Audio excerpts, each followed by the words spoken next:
morning reception, it's Miss Lewis here and it's time for day 2 of our guided reading. Now before I start, I just wanted to say a big well done to loads of you who've been on Spelling Shed.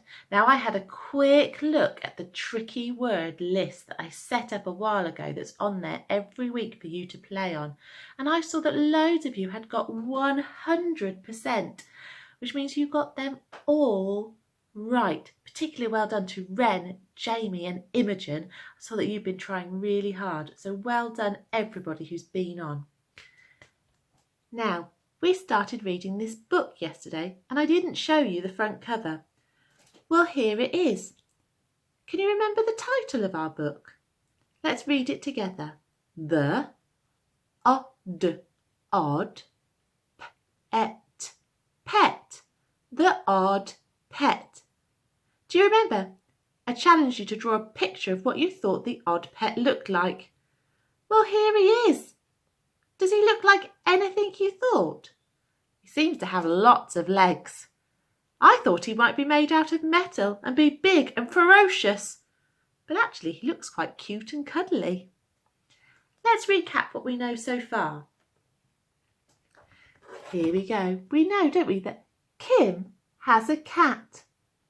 Jim has a dog. I'm going to turn the page.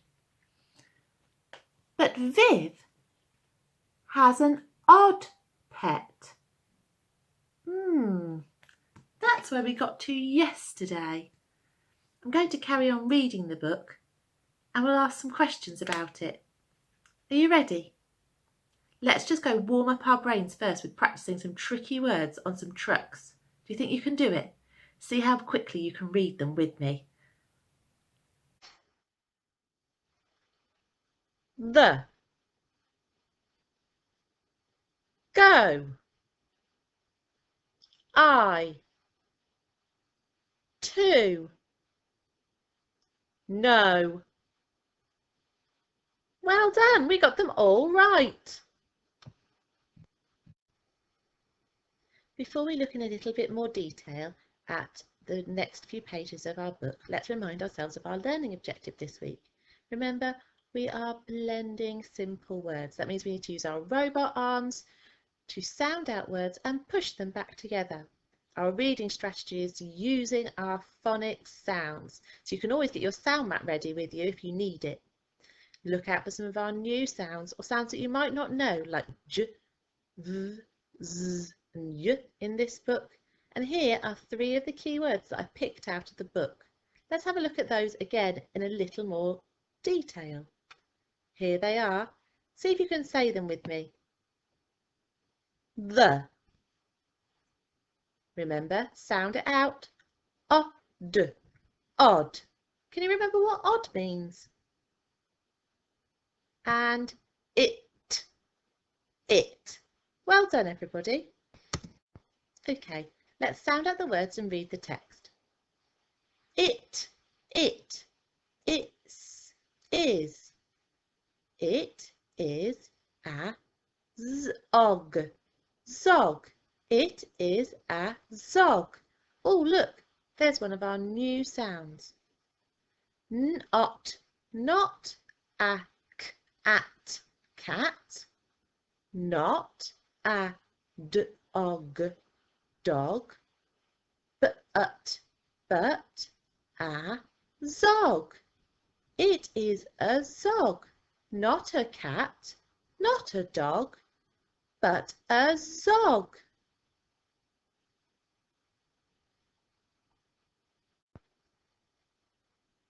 Now I have an explain question for you here. Can you spot an exclamation mark in the text? Why do you think the author has used one here? Let's go back and have a look.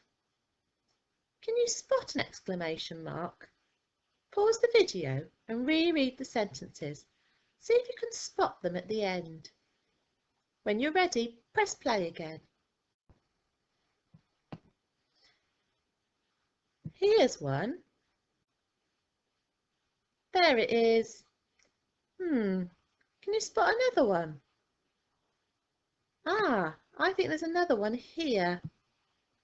Why do you think the author has included them in the text. We use an exclamation mark when we want to make something surprising or forceful. It helps us read our text with a little bit more expression. So rather than saying, it is a zog, not a cat, not a dog, but a zog, I can read it like this. It is a zog, not a cat, not a dog, but a zog. Can you have a go? Can you have a go at reading those sentences with expression? Pause the video and have a go now. When you're ready, press play and we'll move on.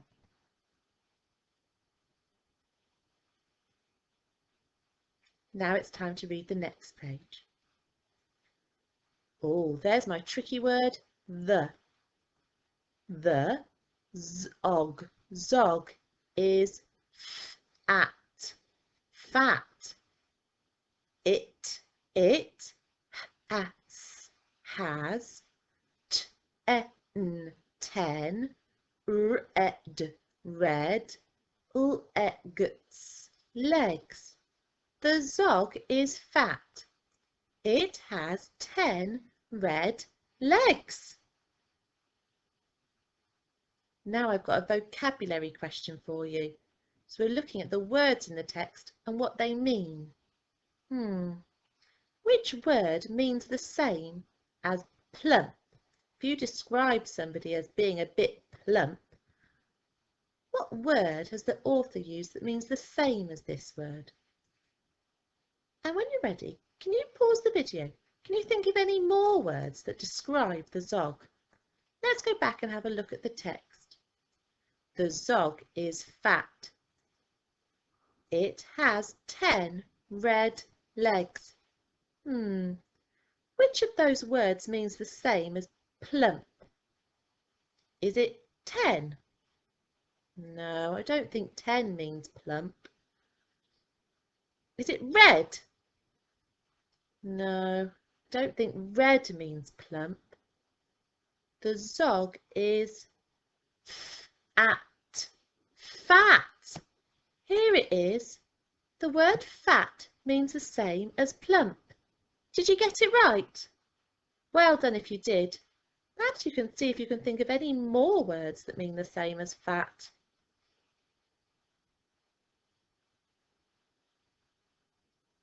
Oh, now I've got a retrieve question for you. That means we need to look at the text carefully and pull out bits of information. It says, how many legs does a zog have? Can you find the information in the text? Let's go back and have a look. So, how many legs does a zog have? Don't want to read all the words again. Do you remember yesterday we skimmed and scanned? What would be a good word to look for? I think if I try and find the word legs, that will tell me how many there are. Let's have a look. Legs. Legs. Legs begins with an ooh. Let's see if I can find it. Let's go through. Oh, I don't think it's there. Follow my pen. When you spot it, put your finger on your nose. No. Ooh, there it is. Ooh, legs. But that doesn't tell me how many he's got. Let's just read this sentence. It has 10 red legs. It has 10 red legs. It has 10 legs. Did you get it right? Well done if you did. Now, let's read this page. Oh, here's that word it that we practiced at the beginning. I don't need to sound that one out. It, can run. It can run and hop. It can run and hop. Oh, what a clever Zog, running and hopping. Oh, here's another page. Join in with me. See if you can sound out the words as we go along. I'm not going to sound this one out. We know this one. We've already read it. It. It. Can. It. Sit. It can sit. And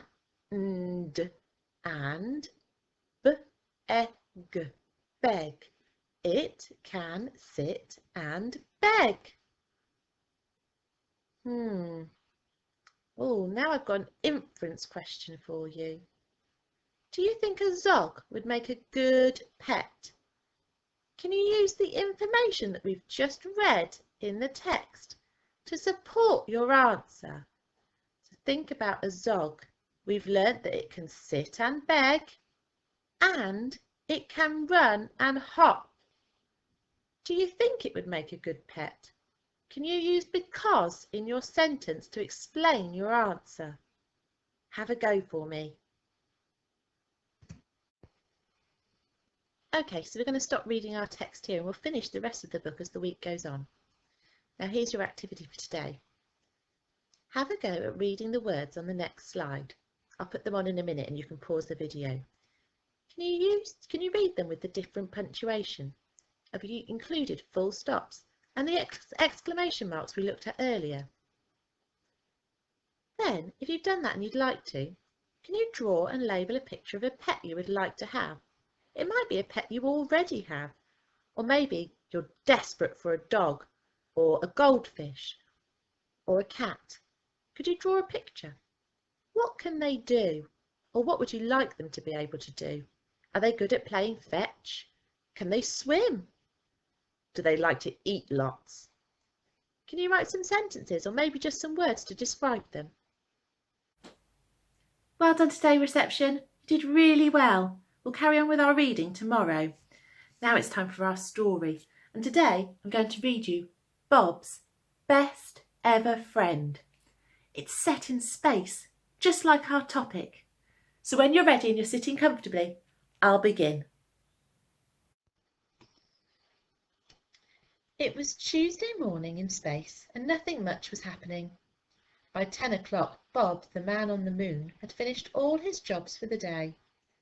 There were no space tourists to entertain, and his friends Billy and Sam were away on a day trip to Pluto, visiting a most exciting pet show.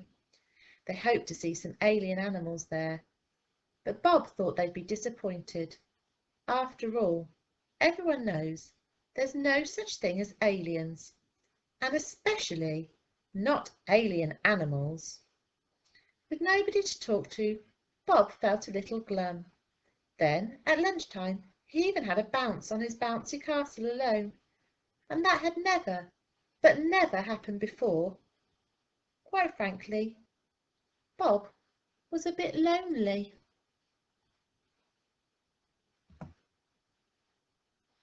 To cheer himself up, Bob went for a quick spin around the universe in his rocket. Nothing much was happening there either. Unfortunately, every last planet was closed for the winter, so Bob stopped off on a passing asteroid to enjoy a nice cup of tea and a corned beef slice. The view was beautiful. It was just a shame that he had no one to share it with. What I need, thought Bob to himself, is a best ever friend, a chum. Someone to help me with intergalactic missions and jigsaw puzzles. A pal who'll always be by my side. But where on earth could he find a friend like that? For the rest of the day, Bob pondered his problem until it was time to return to Earth for a nice supper of fish fingers and peas. As a Tuesday treat, he allowed himself to eat in front of the TV. The newsreader was warning that a troublesome asteroid had been causing havoc elsewhere in the solar system and was now in danger of crashing into Earth. Bob was glued to the screen. He wished he had someone to watch the programme with. It was so exciting. As he sipped his cocoa in bed, Bob thought it would be much easier if a best ever friend could find him instead.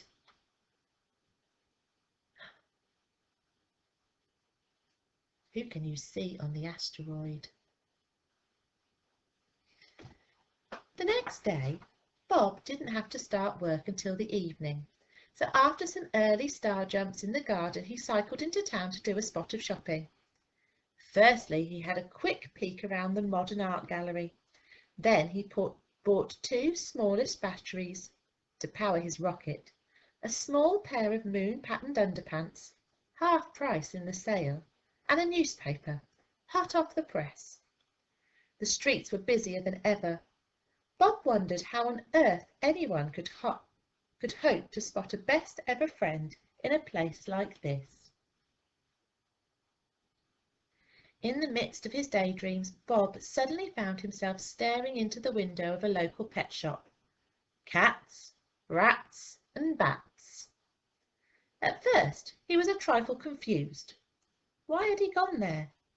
Then he remembered Clive and Keith, his cousin Dougal's goldfish. Bob was looking after them for a day or two, and that morning he thought they were looking rather peckish. As he paid for their squishy, delishy, fishy food, 59p, a strange notion popped into Bob's head. Perhaps his best ever friend could be a pet. Bob had a good look around inside, but he couldn't see anything that looked like a best ever friend. To tell you the truth, some of the animals looked a little odd to him. Oh well, sighed Bob to himself, you can't rush these things. His thoughts were interrupted by the chimes of the town clock. It was 4:30. Time for tea. The best tea in town was served at the Moon Soup Pit Stop Cafe. Bob felt quite at home amongst the moon pictures and decorations, although sometimes he did call it the Moonstop Pit Soup Cafe by mistake. He wondered if anyone would recognise him without his spacesuit on. No one did, so he sat quietly and nibbled his favourite moon soup crater cake. He knew it was really just a donut, but it was tip-top tasty all the same. It was a shame there was no time for seconds, but night was falling and Bob had a job to do. The moon was waiting. Bob pedalled as fast as he could to the rocket launch pad and in a super-fast flash changed into his man-on-the-moon suit. He needed to reach the moon before the first moon tourist spaceship arrived. There were snacks and entertainments to prepare. After clambering aboard and flicking lots of switches, his rocket began to rumble and Bob counted down. 5, 4, 3, 2, 1, lift off! By 6:15 he was zooming towards the golden moon, and by 6 o'clock he was there.